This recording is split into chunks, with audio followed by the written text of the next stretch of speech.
Hello and welcome to another episode of the Transfer Show here on Anfield Index. I'm Trev Downey. I am podcasting to you from my field here in beautiful rural Ireland, and I'm joined by the man who always podcasts to you from the exotic climes of Edinburgh, Mr. Dave Davis. How are you, buddy?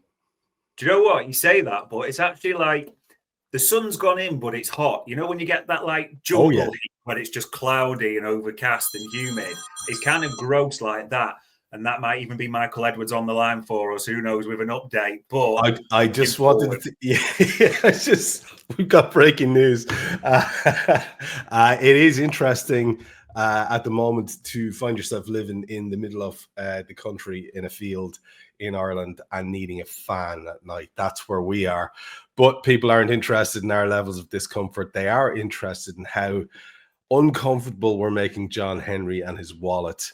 And it's a glorious time to be a transfer pundit, which is, I suppose, what you call us at the moment. And we'll start off with what happened and became real in between us speaking to our crew here the last day and today. In fact, it was within a couple of hours. It was 7 o'clock, 8 o'clock on the night when the first pictures started to filter through of Florian Wirtz. Now, I don't know if someone was taking the piss when they were saying this, but as a guy who's trying his best to stay away from the excessive amounts of online stuff that you're made to do during the season, if you're involved in the game, I saw someone say that they thought it was very low key, and I have to say I thought it was quite low key as well. And then I got the impression that maybe he was taking the piss and he was getting flooded with stuff about Florian. What was your reaction to it? And is there anything that's come out about it in the interim that's sort of changed people's minds a little bit? There was a detail, wasn't there, about a payment to his family, which I thought was quite interesting. Yeah, it's a funny one, the way people perceive things, because I think it was 6 or 7, something like that on Friday, wasn't it? Whatever time it officially got announced, 6 is in my mind. But about 4 o'clock, people were like, where is it? Where is it? Where's it coming? Then 5 o'clock, there was it. And honestly, one comment made me laugh. Someone put about 10 past 5. It's Fakir Friday all over again. He's failed his medical. Yeah. Here we go. Back to the drawing board. It's like, oh my God, people. Type of thing, like, but we got it, and he did his, announcement, and a lot of people were looking for this to be like, I don't know what you call it, bells and whistles, weren't they? Bit braggadocious and everything like that. People talking like, will it be like the one where that player was on the halfway line playing the piano, or there's fireworks, and will he do Scouse impressions and all that? I actually think this interview and the way he does it actually summarizes the character.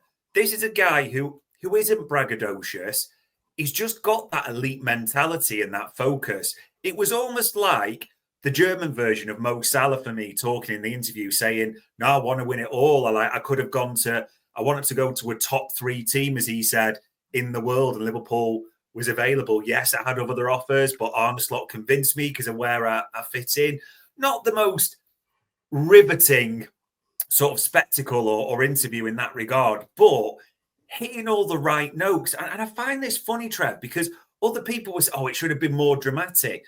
This is a guy who's now, no, I'm in, I'm serious, I'm here to win. Elite mentality. We don't need all the bells, whistles, and hooplas. You can stick the title on your shelf next season and that'll do for you, type of thing, which I think's brilliant. There's just almost an understated seriousness to the way we've gone about this one and the way we're doing business. And I don't mind that. Just maybe a bit different to what we're used to. And if Florian Wirtz was a different character, hey ho, but he's got Frimpong by the looks of it to do his talking for him, hasn't he? He's the comedy one and the double act type of thing at the same time as well. So I actually liked the interview. I liked the style. Serious, understated, but elite mentality for me.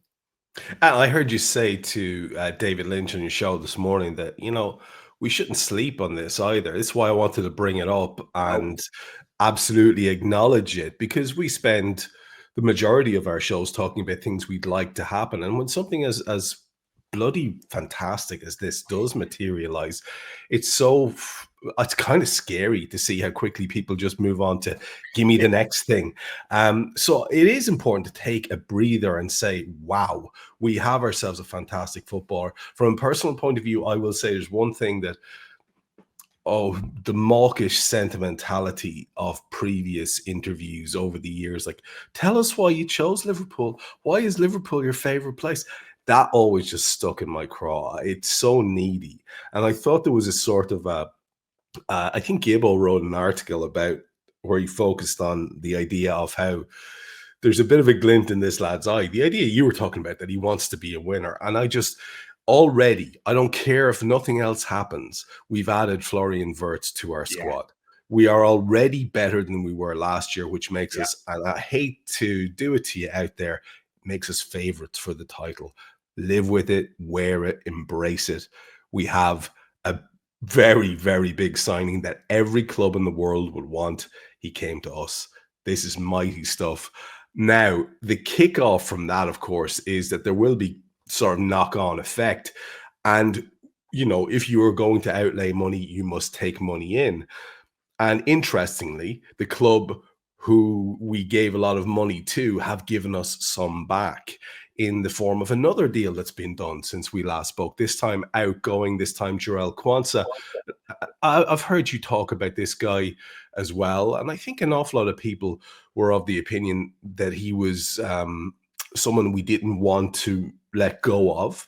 A lot of people rate him incredibly highly. I spoke about this in the Daily Red at length. I'm not going to go through my bits again like some kind of shite stand-up comedian every time he gets an opportunity. I will say this, maybe this could be embraced by most of the fans as a very good deal, particularly when we heard the little twist, Dave, that was put on to the end of it in terms of the provisions of any future sales. Yeah, he's covered it for all of us, haven't they, Hughes and Edwards, in the deal they've done for this one. That it will always be guessing as to, and people have got different opinions, very different opinions, it seems, on what Jarell Quansah could be in the future. But he wants to take the next step. Great move for him. Leverkusen are in the Champions League, aren't they? And as usual, there's different amounts reported at the Leverkusen end, our end. But from the Liverpool side, it seems to be 30 million plus 5 million in add-ons is the deal agreed. But importantly, a buyback clause in there. And Romano was talking about this last night, that, even sort of if he does go on 2, 3, 4, 5 years later, suggestions are the buyback clause is around the 50, 51 million mark, because 60 million euros, translate that at Tesco's, about 51 million. So if he does go on to be what a lot of our fans seem to think he is, I'm not sure I fall into that camp in all honesty, but we're covered, aren't we? I honestly think this is a great bit of business. A 35 million package with a buyback clause for a kid who, this isn't being derogatory about him, made 4 starts in the Premier League, including one where he was taken off on the first day at half-time. I don't see it as bad business at all. You've covered yourself with the buyback clause. Good deal for me.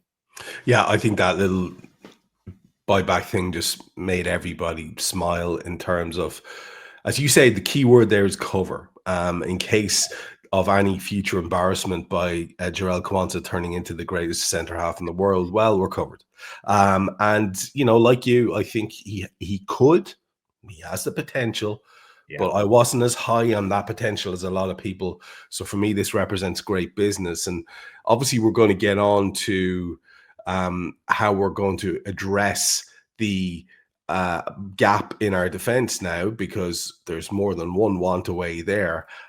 But we need to go straight to the other big story that everyone's going to want to talk about. It's the sexy story. It's the who are we getting as a striker.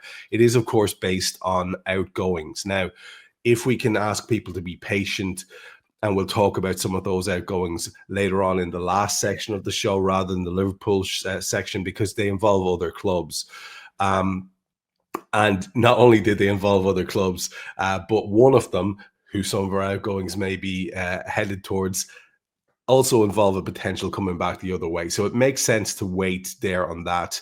But let's talk about this number 9 ongoing overt interest, which has been acknowledged by all the big guns saying, yes, Liverpool are into this. Everyone you've spoken to said this is serious. You may not want to believe it. You may think it's bollocks, but no, we have interest in Alexander Isak. We have interest and have made a contact with and gotten a nod of approval from Hugo Ekitike. Is there anyone else in this mix at the moment?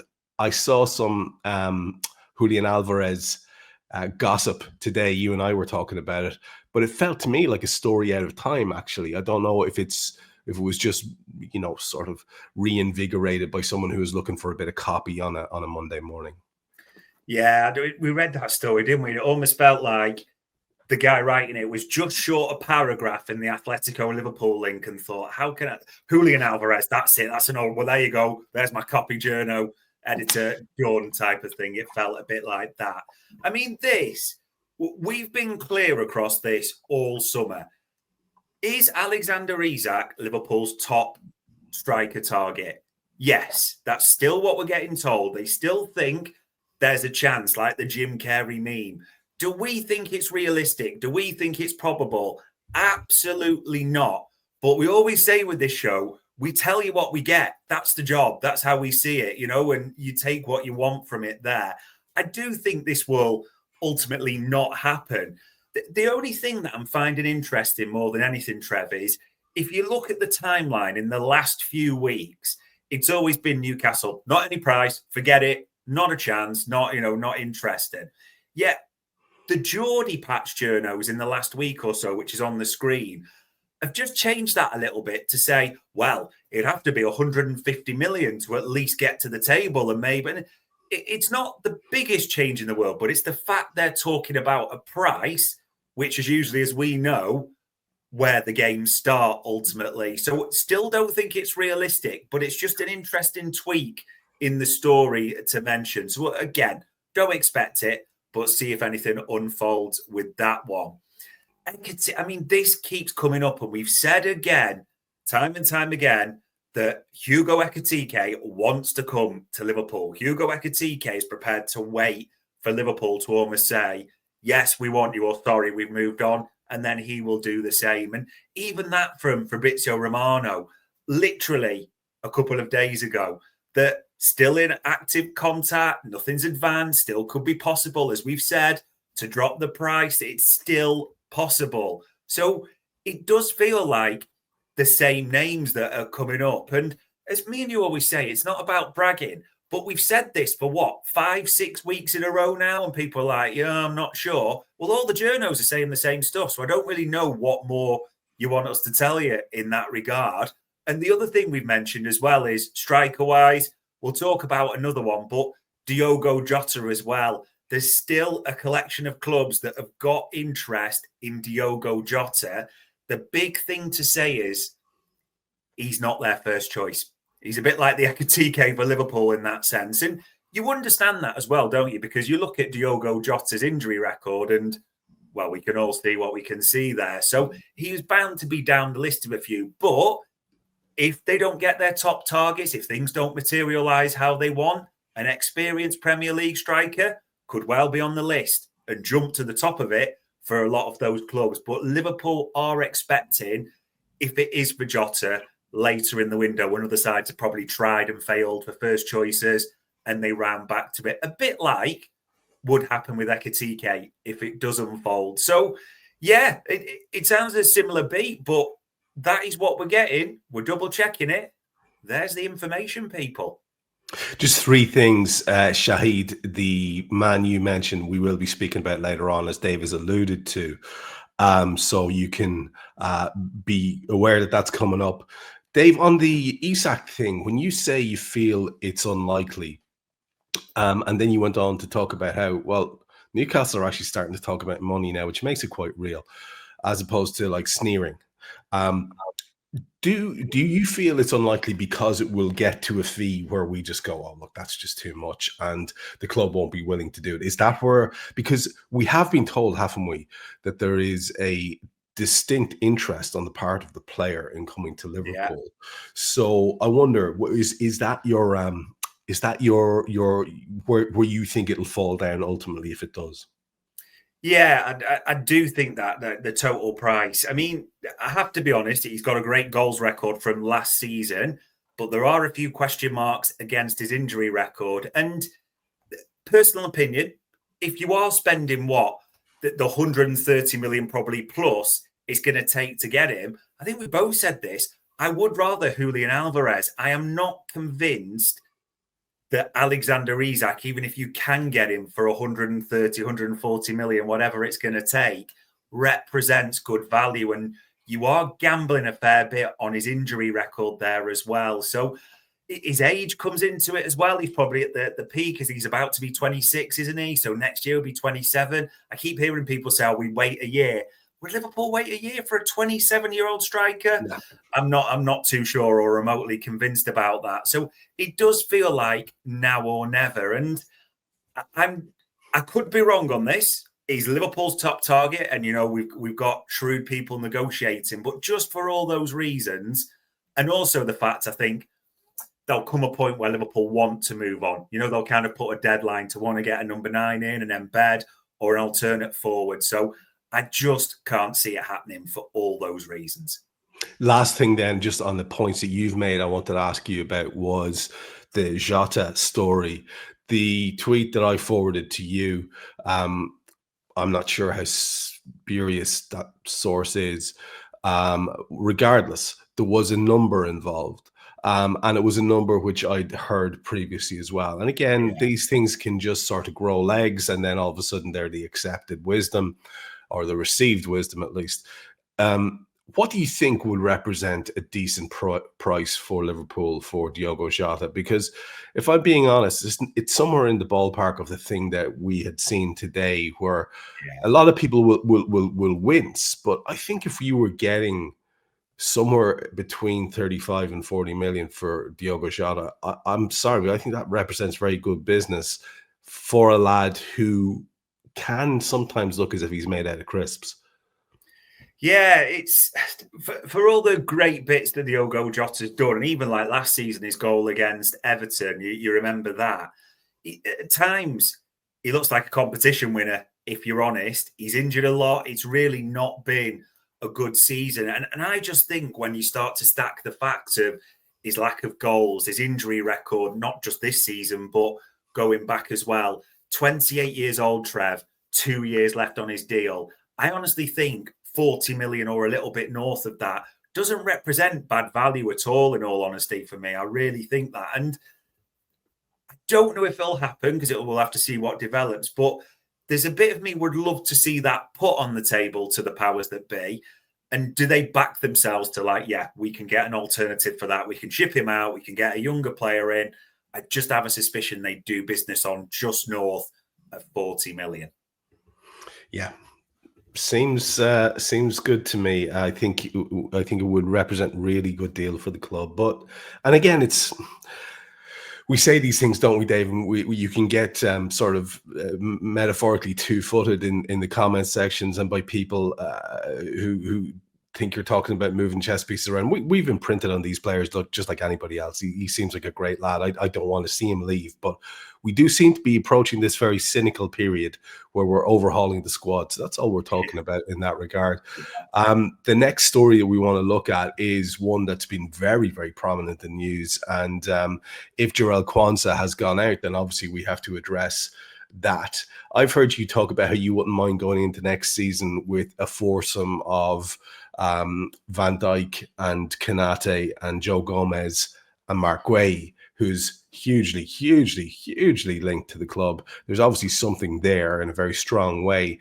But what really took my interest was this notion of we might be prepared to wait a year for this guy. And that would be a little bit different than waiting for a 27-year-old striker. Yeah.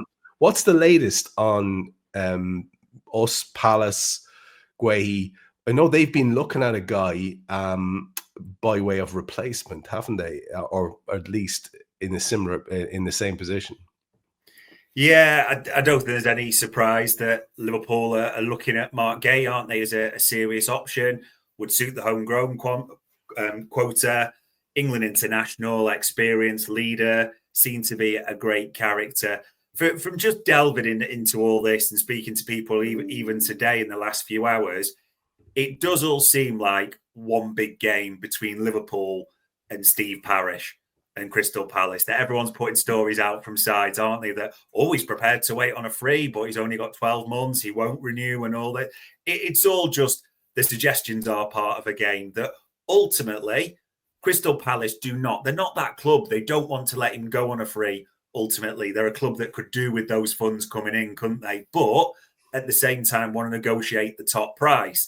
Liverpool are also shrewd negotiators, and it's one of those ones that, as people are suggesting, where it's never this simplistic, don't get me wrong, but Liverpool want to come in at 30. Palace probably think 50 or a little bit above. Does a compromise get met somewhere around 40 to 45 million, which in the grand scheme of things, if he is, what would you say, £5-10 million or whatever, more expensive than Jarell Quansah, I still think that's decent value for money based on his profile, his England caps, and all that type of thing. And I honestly stand by this, Trev, personally, that four centre-back options of VVD, Canate, Gay and Gomez, and probably I know people would love a fifth. I get that at the same time, but Gay is a more reliable. He plays a lot of games, a lot of minutes, isn't it? So it gives you a more sustainable backup than just Joe Gomez there. I don't think that's a bad foursome to compete on all fronts, personally, anyway. And other sort of stuff that's mentioned in this article, this fascinates me. I've got to be honest, and we got a bit on this today. Liverpool is still looking, apparently, for the VVD replacement, the one to sort of carry that mantle forward. Now, this one, we got a bit of info for him. The reason he's on sort of the picture for this show, Jarell Hatto, this bit fascinates me that Virgil van Dijk loves this kid, sings his praises, saying playing from him at the national, this kid is the one, and almost the, I baptize you, me in the future type of thing that way, which is interesting. But on the analyst side, they're like, well, this kid hasn't really played centre-back in a year. It's the area division. We know, with the greatest respect, how far down that is from the Premier League. We've got real concerns about his physicality. And in fact, from the analyst side that we got today, there's almost a feeling that it's a little bit like, do you remember when Fergie picked Moisey? And it's like, look how that worked out type of thing. Just because you are elite doesn't mean you pick the best successor. So it'll be interesting to see what happens with this. That VVD is big on this kid, but sort of the analyst side and that aren't too much. So I'm not saying it's a power struggle, but it's just something to consider there. And Castello Lucaba is the other one that, yeah, they like him, but it's a big price tag that Red Bull Leipzig are looking for as well. So that comes into the mix. So they have to be almost certain, shall we say, that, he's the right one. I'm not sure. I might be wrong again, but there didn't seem to be the warmth or feeling for that price or that amount. And I can see already people are throwing in other names. No, we've got nothing on any other names. We can only deal with what we're told in that regard. Diamande, you mentioned as well. Strange, because we were linked with him for quite a while, but it does seem that Palace are in talks. It doesn't seem like we're going to hijack that. And I don't know, maybe that's part of the agreement towards the Gay thing or a way of smoothing it over. Who knows realistically? But all that comes into the mix. Ibu Kanate, there's still uncertainty around him. There's a Guardian report today saying he's unhappy, but again, family members of his were tweeting that, no, that's not the case, but we're not hearing anything positive about that. The final positive bit I can give you, Trev, Nat Phillips is free or about to be free. So honestly, there's just 1,000,001 things going on in the centre-back space right now. I genuinely wouldn't say for definite whether we'd end up with 4 centre-halves or a fifth that, could cover like fullback, like a Hatter, as people would say, at a push in centre-back. And I wouldn't definitely or definitively say who they are. There's just a lot set to unfold in this role in the next few weeks. The Canate thing, there was a little wrinkle there today. You can never trust these things completely, but apparently he did some sort of social media post about talking too much. You talk too much. That was my translation of the French. Whether that was real or not, I don't know. But again, it's very interesting. It seems to be following a similar path to the Mo and Virgil contract wrangles, we have to remember that they seemed to be, especially Salah's at one stage, very contentious and not at all positive. And the updates we were getting were quite dark. And most people were a little bit sick at the idea of what was going on. So worth to remember that. Oh, official Nat Phillips news. I just got a message saying, check the official website. There you go. Nat Phillips, West Brom, with add-ons, 3 million quid. Free at last. I would have paid 3 million quid to get Nat Phillips some career time. Poor bastard. The other name you've mentioned there in that little addition to our plan is Harvey Davies. What was the angle there? Yeah, he's set to go on loan to Crawley for the season. I think a lot of people thought he would be the third choice keeper, because of his age and his quota. But it does look like they're going to go with the young lad, Pesci, the Hungarian they've signed, that it will be Alisson, Marmadashvili. Pesci will be around the under-21s and maybe at a push might get a bit of game time in cups or possibly something like that. Can I ask you just on the Mark Way thing, because there's way too much going on here for it not to be a thing. And I wonder too if the whole we might be prepared to wait a year isn't to just rattle them a bit more and say, okay, we'll take a bit less, because they are in a bit of a crappy position with the duration of his contract and all the rest of it. If it's money, it's money. As simple as that. Do you think there's anything there where there might be actually a player that they have their eye on too? I mean, would a Harvey Elliott represent a really attractive piece of business for them, or would he be someone they're interested in, or would he be interested in them? Is there anyone else maybe on our staff? Jota, for example, the aforementioned, would he be someone who they might be interested in taking as well, in a way that we were talking about before, where the numbers could be sort of massaged? Yeah, Liverpool love a good exchange deal, and it never just a straight swap, as we know. Like, you look at the Leverkusen situation, and it's funny that everyone seems to be suggesting that Quansah and Wirtz are directly linked, and I understand because they're from the same club. My actual understanding is it relates more towards the Frimpong deal. Do you remember that was about 30 million quid?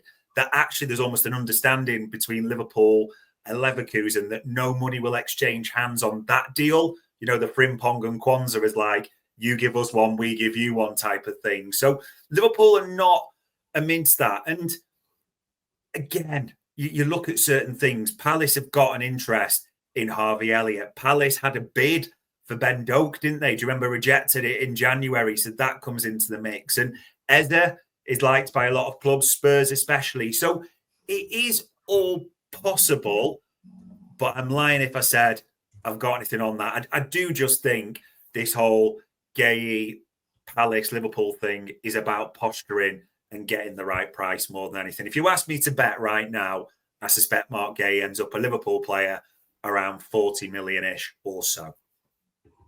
I gotta say, I'm very, very good with that. I've always thought he was a great footballer. The height thing kept getting thrown into the conversation, but you never know what the evolution of Liverpool's defense might look like, and therefore the old profiling was a Jurgen Klopp era profiling, so we can't just always go with that.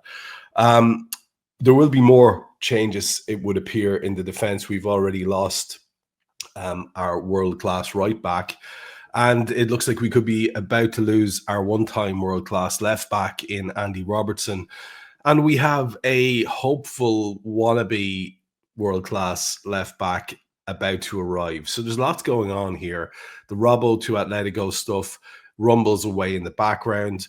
Kerkez is apparently doing bits at the moment, medical wise. We saw pictures, you and I, of him with his family on a plane coming to Liverpool. Seems to be very much enjoying the focus and the camera attention. They're obviously very excited about it. A lot of people have been rubbed the wrong way by his overt machinations and declarations and the way his father spoke, and said, well, if that was a Liverpool player, what would you think, etc., etc. And I get all that. I really do. I genuinely get it. Yeah. And I understand there's a little bit of two-facedness when I'm giddy enough about a fella doing that. I will say it doesn't sit great with me. I don't like it. But, you know, in the greater scheme of things, it's not something I'm going to lose sleep about. Where do you stand on that little part of this? Tell us what you know about the Kerkez deal, where we are with it, because like with the Florian Wirtz one, it seems to be just a little bit more drawn out than people would like. And is there any more on the Robertson to Atleti story? Yeah, the Florian Wirtz is on Merseyside right now, isn't he? He landed about 4 o'clock this afternoon. The old plane spotters were doing their bit, and the videos of him landing as he did. If we go back a bit though, as is on the screen, we had the Kerkezers doing the photo, didn't they, in the private jet? I mean, let's be honest, we've had Milos putting Instagram things, eyes and likes on everything. We've had his brother doing the same. We've had him and his dad on Serbian TV, haven't they, doing interviews about the Liverpool move and all those types of things. I'm going to be honest, Trev. I think Liverpool are missing a trick, because we did the documentary with Jurgen Klopp, didn't we? And they got a few million off that. A serialized At Home with the Kerkezers will bang. I promise you. Like, can you imagine, like, episode 4, like one of those narrators, like Richard Hughes drops by to the Formby penthouse again as more revelations are revealed. Which Kerkez tweeted the team news on social media this time, just with Dad and Milos looking a bit guilty as Richard Hughes is giving them death stares. Honestly, I think it could be. They just look characters, don't they? All round. Have we seen them on TV? It's just different to maybe what we're used to, but I don't mind it at all. And it's around 40 million. And the one thing I like about this and Florian Wirtz, starters, aren't they?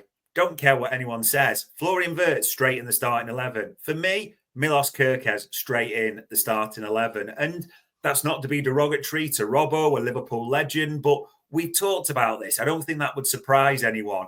Milos Kerkez is not costing 40 million to come and play 1,000 minutes and develop under Robbo. I think people need to clear that out their heads if they've got it in there straight away. And that leads to Robbo, doesn't it? That, as all the reports last week were, he's considering what he wants to do. I think all the traffic's going one way. I mean, it's a chance to move to a club on a longer-term deal with only a year left at Liverpool, where you'd be back up, a new culture, all that type of thing as well.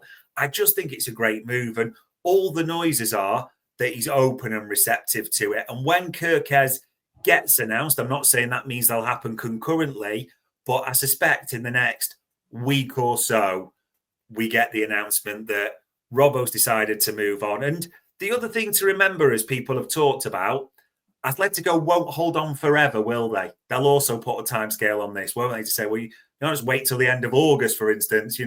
We need to put a date on this, as we need to look at alternatives as well. So I do think ultimately, good signing for us, a starting 11, and eventually it will have the knock-on effect of Robbo moving to Madrid. Yeah, I'm a massive fan of At Home with the Kerkezes. Let's make this real. You and I'll pitch it. Maybe we can get a Netflix deal for ourselves. The one thing I would say on the Robbo thing is, I'm sure you'd be in agreement. He's been such a star for the club that you'd love him to go, and I think he will back himself to go to Atleti. They have been, it has to be admitted, they have been looking at Luca Dean as a preference. Yeah. And that is, that's something to bear in mind. That may factor into it. Robbo's pride may not really be too happy with that situation. But I would wish him nothing but the best. I think it could be a potential like resurgence for him for a few years. Yeah. I'd love it for him. I think it makes all the sense in the world, this move, doesn't it? Yeah, and also you look at the style of teams. Atletico Madrid under Cholo Simeone, they play that quite often, that 4-5-1, don't they? They are a defensive team. That's not to be derogatory. That's just the style that they play. They're a team that suits defenders rather than attackers ultimately, aren't they? They don't concede that many goals. So actually, in a solid 4-5-1 at left back, that can actually help Robbo a bit, can't he? Now he's got that extra protection in the system that way as well. So I do think for so many reasons, this is a good move all round. There's one little wrinkle in it as well. I saw that the balking point, the reason why they stopped their pursuit of Luca Dean was money. And then I read what the money was, and it was somewhere around £10 million. I was thinking, Jesus, okay. So I guess we're not getting any money for Robbo or anything worth a damn, like just north of what we got for Nat Phillips, it would appear. And then, of course, there's the Trent's brother agent angle, and they love to manufacture a situation like that. So regardless of our sentiment about the player going there, I think it's going to have some interesting wrinkles, this one, and there will be potentially a little bit of bad feeling if it goes a certain way, because there are people out there, I'm not saying our intelligent viewers and listeners, but there are people out there who will be expecting to get 20 or 30 million for Andy Robertson. They just don't use their brains. So what's your take on that particular aspect of it? Yeah, I've seen that. Some people, I've seen that as well. People are always definitely worth 20 million. I mean, with the greatest respect to him, a year left on his deal, the age he is currently, the way his career's going, trajectory-wise, you've got to factor that in, because whenever you're buying someone, it's like, which way is it going? So all that, you probably would land on, I don't know, with experience, leadership, if you want to pay a premium for that, you probably are talking somewhere, for me, around 10 to 15 million. That would what I would say on his realistic market value. But, because of the situation, I honestly think we'll have to see. But, one of those like nominal fees, but respectful, something like 7 million. And Liverpool will actually be all right with that, because it's 7 million on the books, but it's his wages off them at the same time, aren't they? Because Robbo, people forget this. Robbo was on one of the old style incremental contracts that Jurgen Klopp used to give, as in the one that would go up each year to reward loyalty. So Robbo's wages have just gone up and up and up. So in that regard, I don't think they'll be sad to get him off the books that way at all. Yeah, that's the thing that makes all the sense for us, I think. Our next story that we want to cover is going towards forwards. And again, I understand we're still teasing here. There are more Liverpool forward stories to come. You know who they are. We're going to get there. Don't worry about it. But there's some new ones here, not necessarily number 9s, but attacking players with a sort of versatility to them. I know you spoke to Lewis Steele about this as a topic, and there are a few names on the go. One in particular is doing the rounds over the last couple of days, and one is coming back from the dusty halls of the past, and one has just never gone away, much to our disappointment. Talk to us about these versatile forwards we're being linked with. And when you think about Liverpool being actively interested in these, are they Luis Diaz replacements? Are they Cody Gakpo replacements? Again, we're coming to those stories, folks. But what's the idea in terms of the motivation of us looking for this? It seems almost like a luxury, doesn't it, at this stage, when you look at the profile of our squad? Yeah, it does seem to be the briefing to Patch Journos and across the board that Liverpool, as well as the 9, are also looking at the option of a forward that can play across the front line. And I'm just going to be deadly honest about this, Trev, because about 5 or 6 weeks ago, roughly, we said on this show, the info we were getting is Liverpool were looking at a 9 and a forward who could play wide but also cover the 9. We were really clear on that. And we gave the names like Liverpool have looked at, whether we like it or not, and I don't, Anthony Gordon. Liverpool had looked at Rodrigo, at those types. As is on the screen now, Malik Fofana, another name coming back and doing the rounds. And being honest, digging on all these names, do you know what the answer is? Yes. That's all we kept getting back. Have Liverpool spoken to this player? Yes. Have Liverpool spoken to his agent? Yes.